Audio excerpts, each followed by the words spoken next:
Richard Petty didn't just speak after Daytona, he dropped a hammer. And that hammer landed squarely on Kyle Larson's legacy.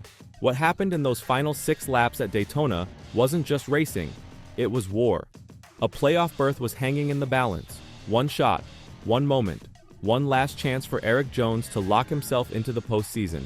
He'd fought all season, clawed through the chaos, and now, at 200 miles per hour under the lights, his entire year came down to one race. And for a moment, it looked like he just might do it.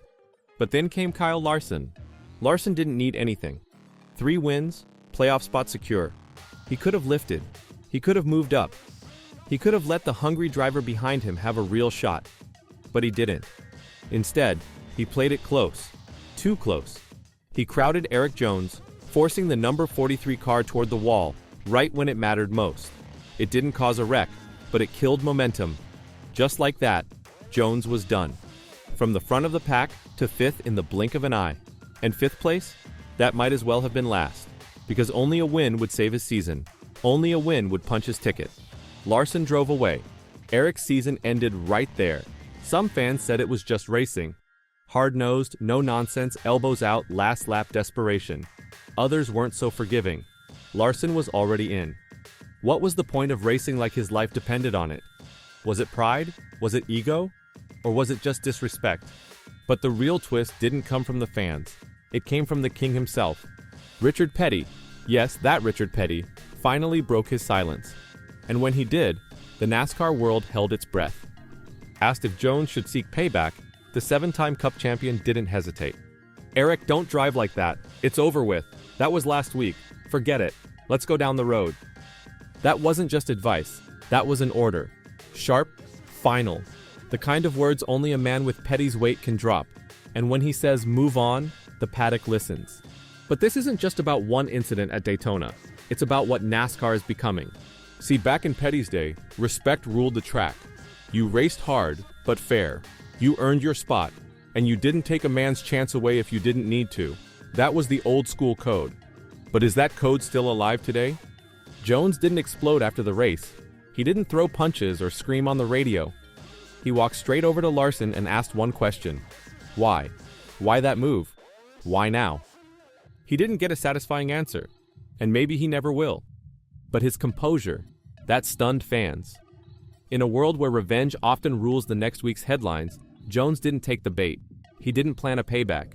He chose to walk tall. And Richard Petty noticed. To Petty, this wasn't a sign of weakness.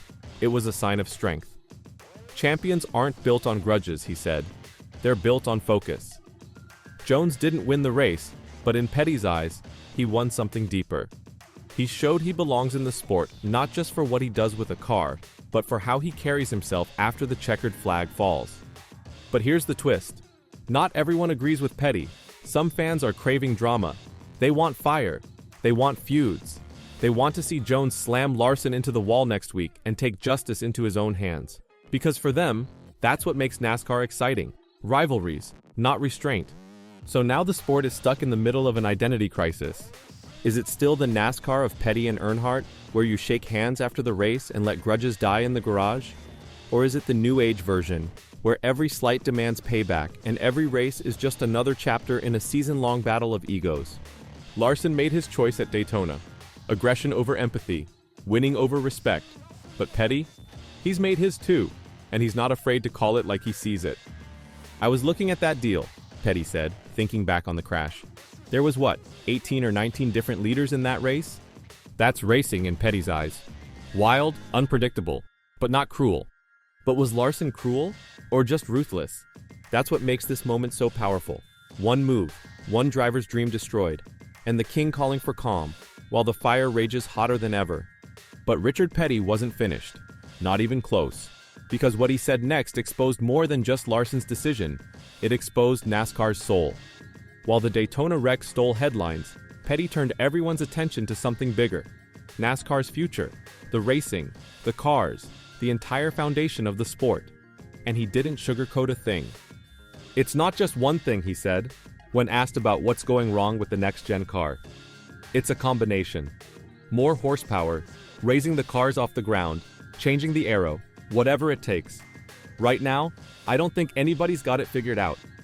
Coming from anyone else, it might have sounded like a guess. But coming from the king, it sounded like a warning. NASCAR, he was saying, is losing its edge. The racing feels off. The drivers aren't confident. The fans are restless. Petty wasn't just talking about Larson's move. He was talking about the system that allows it to happen. A system where desperation, frustration, and unpredictability are baked in, and where one mistake can end a driver's season in a blink. Daytona proved it. 18, 19 leaders, constant chaos, no room for error. And when the pressure hits, the ones already safe, like Larson, are free to gamble.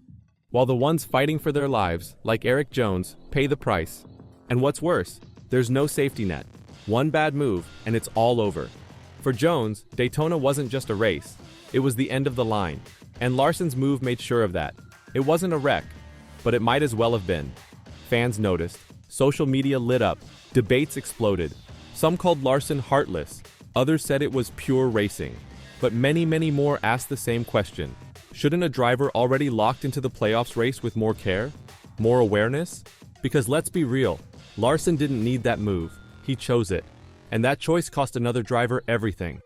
But while fans argued, Richard Petty didn't flinch. He gave his take, and he moved on. No revenge, no drama, just straight up old school racing values. Forgive, refocus, and race again. The irony? That old school mindset might be fading. NASCAR has become a sport of moments. Viral clips, instant outrage, revenge stories. Richard Petty sees the bigger picture. But does anyone else? And now, the story shifts to Darlington, the Southern 500, the crown jewel that opens the playoffs, the track too tough to tame, the one place where you don't get away with reckless aggression, where even the best drivers get humbled. 367 laps of pain and patience.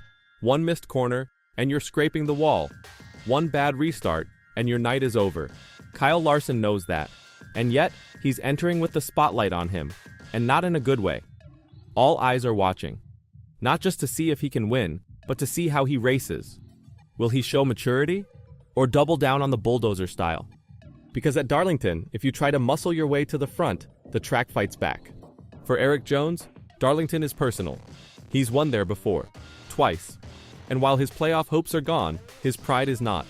He'll race hard, maybe harder than ever, not out of revenge, but to remind everyone, especially Larson, that you don't have to knock people out of the way to prove your worth. Petty will be watching, fans will be watching, NASCAR itself will be watching. Because Daytona wasn't just one dramatic finish, it was a mirror. It showed us what the sport has become, and what it's risking. Speed over strategy, drama over discipline, power over respect. And right in the middle of that storm, Richard Petty stood tall. A man from another era, still guiding the sport with nothing but truth and wisdom.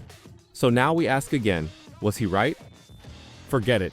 That was last week. Let's go down the road. Was that the call NASCAR needed, or the one it's too far gone to follow? The playoffs are here. The pressure is real, and the ghosts of Daytona are riding shotgun. The question isn't just who will win at Darlington. It's who will race like a champion, and who will race like a wrecking ball. So tell us, was Larson right to make the move? Was Petty right to tell Erik Jones to let it go?